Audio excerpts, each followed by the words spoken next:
अरे बच्चों, आज हम पढ़ेंगे हिंदी संचय का पाठ 6। पाठ 6 निकालिए आप पेज नंबर 40 पर। पाठ 6 पढ़ने से पहले हम पाठ 6 के शब्दार्थ पढ़ेंगे, ठीक है, जिससे आपको पाठ आसानी से समझ में आ जाएगा। पहला शब्दार्थ है आश्चर्य। आश्चर्य मतलब होता है हैरानी। हम किसी भी चीज को देखकर जब चौंक जाते हैं तो उसे कहते हैं हैरानी। दूसरा है धन्यवाद। धन्यवाद मतलब होता है शुक्रिया, जिसे हम थैंक यू भी बोलते हैं। शुक्रिया, कोई भी काम कोई हमारी हेल्प करता है तो हम उसे बोलते हैं ना धन्यवाद। धन्यवाद मतलब शुक्रिया। अगला है पूर्व। पूर्व मतलब होता है पहले। जो कल हमने किया है उसे कहते हैं पहले, हम कर चुके हैं। अगला है तोल मोल कर। तोल मोल कर मतलब होता है सोच समझ कर। हमें किसी से कोई भी बात करने से पहले उस बात को अच्छे से सोच समझ लेना चाहिए। सोच समझ कर करना मतलब तोल मोल कर। अगला है विनम्रता और मधुरता। का अर्थ होता है कोमलता और मिठास। हमें हमारी भाषा में हमेशा नम्रता रखनी चाहिए। हमें मीठी भाषा बोलना चाहिए। मधुरता मतलब मिठास, मीठी वाणी। विनम्रता और मधुरता मतलब हमें नीचे स्वर में प्यार से बोलना चाहिए। कोमलता और मिठास। अगला है विशेष। विशेष का अर्थ होता है खास। हम बोलते हैं ना कि कोई विशेष अतिथि है, कोई खास बात है, वो विशेष। विशेष मतलब खास। अगला है अवश्य। अवश्य का अर्थ होता है ज़रूर। ये हम पिछले पाठ में भी पढ़ चुके हैं, पढ़ा है ना हमने। अवश्य का अर्थ होता है ज़रूर। अगला है स्वर। स्वर मतलब होता है आवाज़। जो हम बोलते हैं और हमें हमारी आवाज़ दूसरे को सुनाई देती है उसे बोलते हैं स्वर। ऊंचा स्वर, नीचा स्वर बोलते हैं ना हम, वो स्वर। स्वर मतलब होता है आवाज़। चलो अब आप पाठ पढ़ने के लिए पेज नंबर 37 पेज निकाल लीजिए। 37 पेज पर है पाठ 6 वाणी की मधुरता। वाणी मतलब होता है बोली और मधुरता मतलब होता है मिठास। वाणी की मधुरता मतलब बोली में मिठास होना चाहिए, मीठी बोली होना चाहिए इंसान की, है ना। चलो अब हम पाठ पढ़ते हैं। धर्मदास नाम का एक राजा एक दिन अपने कुछ सैनिकों और सेनापति के साथ जंगल में शिकार खेलने गया।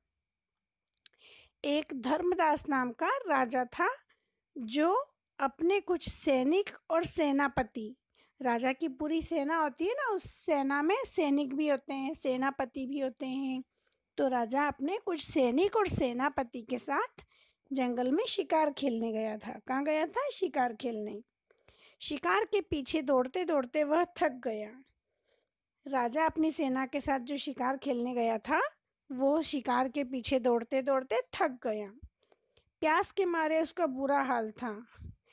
शिकार खेलते खेलते दौड़ते दौड़ते राजा को बहुत जोर से प्यास लगी और प्यास के मारे उसका गला सूख रहा था। बहुत बुरा हाल हो रहा था उसका, उससे प्यास सहन नहीं हो रही थी।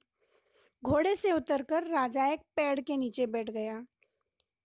जहाँ पर राजा शिकार के पीछे दौड़ रहा था वहाँ उसे बहुत प्यास लगने लग गई। तो राजा ने क्या किया, घोड़े से उतरकर एक पेड़ के नीचे बैठ गया। ठीक है।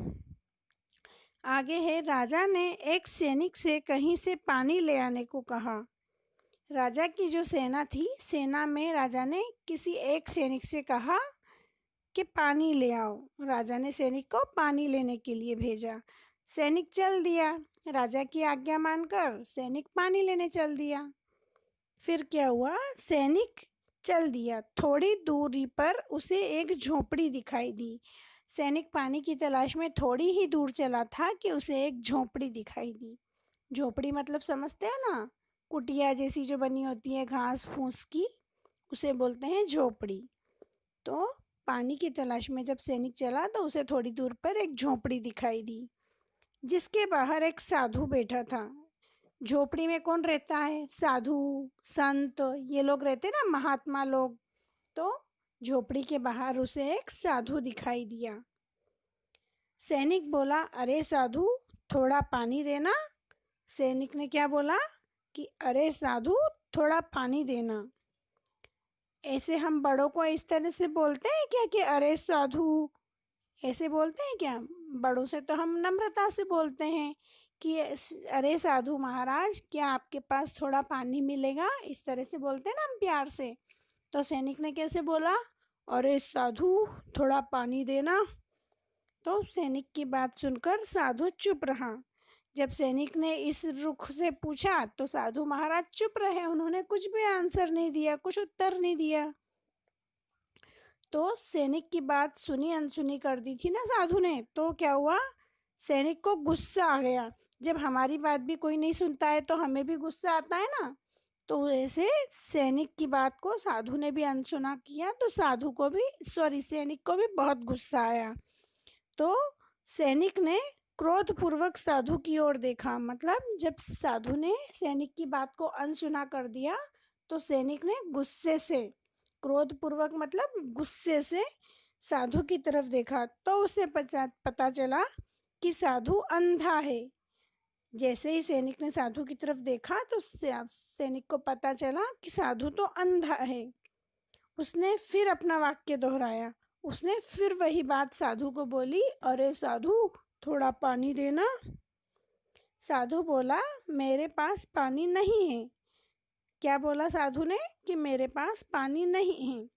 तो सैनिक वापस आ गया, है ना। साधु की बात सुनकर सैनिक वापस आ गया। सैनिक ने राजा को बताया कि पास ही एक झोपड़ी है।